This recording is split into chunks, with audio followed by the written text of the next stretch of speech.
Okay, so in this video we're going to prove Rouché's theorem. And Rouché's theorem gives us a sufficient condition for when two holomorphic functions on some simply connected domain have the same number of zeros.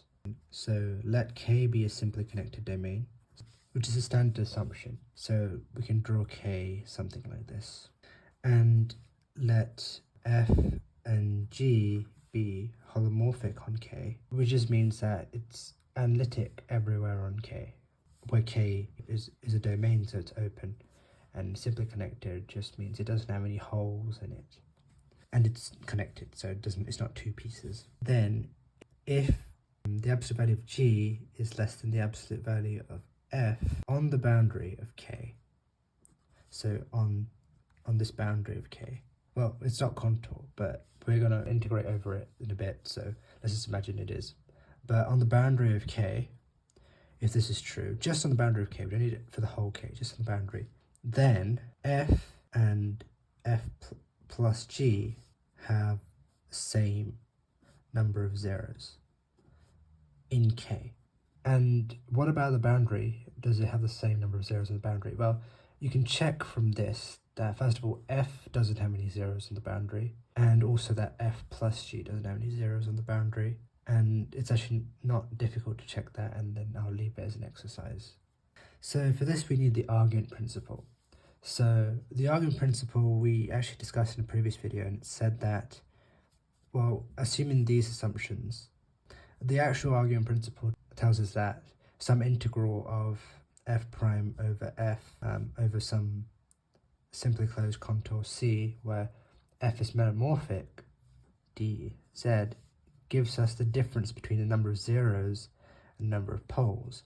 But since x is not meromorphic, it's holomorphic, it doesn't have any poles, so we just need this, like a easier version of it, a simpler version of it. And really we don't want just any curve, we want it over the boundary of K. So this tells us the number of zeros in K, which is what we want to know of this function f. And we want to do it for both f and f plus g. So basically we want to show that they have the same number of zeros. So what we're going to do is we're going to use the argument principle to work out the zeros of f plus g and of f. And in fact, we won't work out the zeros of them, but we'll subtract one from the other and show that the difference is 0. So here's what we're going to do. Over f plus g dz minus integral of f prime over f dz del k. First thing we're going to do is actually use a trick that I actually used previously, the proof of the argument principle, which is that we use the product rule. Fg prime is f prime g plus fg prime. And what we're going to do is we're going to divide by fg, divide by fg, divide by fg. And what we notice is the g's cancel, the f's cancel. And what we've done is we've taken a product and turned it into a sum. Right? So if I write that again, f prime over f plus g prime over g. So it might look a little strange if you haven't seen this before. Okay, so we have this. And so using that, right now we have a difference between these two. We can kind of factor out the integral, and then we're taking a difference between these two, and kind of like reversing this rule, right? We subtract one from the other, we're dividing. So if we do f plus g divided by f, then that's 1 plus g over f prime over 1 plus g over f dz. Okay, so at this point, this is like a trick that people use. At this point, the next part of this is not very obvious. We call this f, and now we're going to do a u substitution. U equals f of z, du equals f prime of z dz. So f prime of z dz is just this top part, and f is just this bottom part. So this integral now becomes, and remember this is in the z world, and now we have to go into the u world, so we apply f. So it's f of this set k, and then we have du over u. So what does this curve look like? Whereabouts is it? So f is this thing, and f and g are non-zero. That means this function f is analytic on the boundary of k. And that means f is continuous, right? Because analytic means differentiable, differentiable means continuous. And so a continuous map takes closed sets to closed sets. So this closed curve remains a closed curve. Okay. And we also want to know whereabouts this curve is, because we want to know if the curve lies on a part where u is analytic, or if it lies in an open set where u is not analytic. If it lies inside a set where u is analytic, then we can use Cauchy-Gozart's theorem.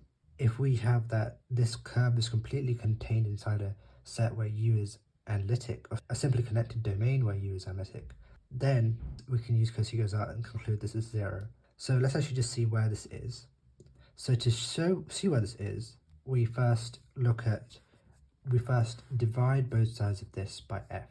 Then we get that g divided by f is less than 1. G divided by f, if we evaluate it on the boundary of k, then it's almost 1 away from the origin. So what happens if we add 1 to it? Then it gets shifted to the left by 1. So if we draw it on the Argand diagram, so it's about here 1, and it lies inside a set like this. This is 2, this is 0. This is less than 1, so it lies in here, and then we're adding 1 to shift it along by 1. This f of the boundary of k, it lies in here, and it's a closed set. So we don't actually know what it looks like. It could potentially, you know, I mean, for example, something it might look like is, you know, something like this, right? It might look really crazy, but we know it's a closed set, so it'll go back to itself eventually. It could also just be something like a circle, but going around itself a few times like this. But eventually it'll go back to where it started. But it doesn't actually matter. What actually matters for us is whether this function 1 over u has any poles in this set. Does it have any poles? No, because the pole is here, right? It lies outside of this set. This is a really close call, right? If this was less than or equal to 1, we wouldn't be able to say this. So it just narrowly misses the pole. And so we can actually apply Cauchy-Gozart's theorem. We can apply Cauchy-Gozart's theorem by, for example, we can split this up into several little pieces that are simple. In this case, we've got multiple overlapping ones. But any closed curve, we can split it up into simple closed curves. And so, finally, we have that this is equal to 0 by Cauchy-Gozart's theorem. And so, we're done. We're done because we've shown that the difference between these two are 0, and this counts a number of zeros of f plus g in k, and this counts a number of zeros of f in k. So I hope that made sense. Thanks for watching.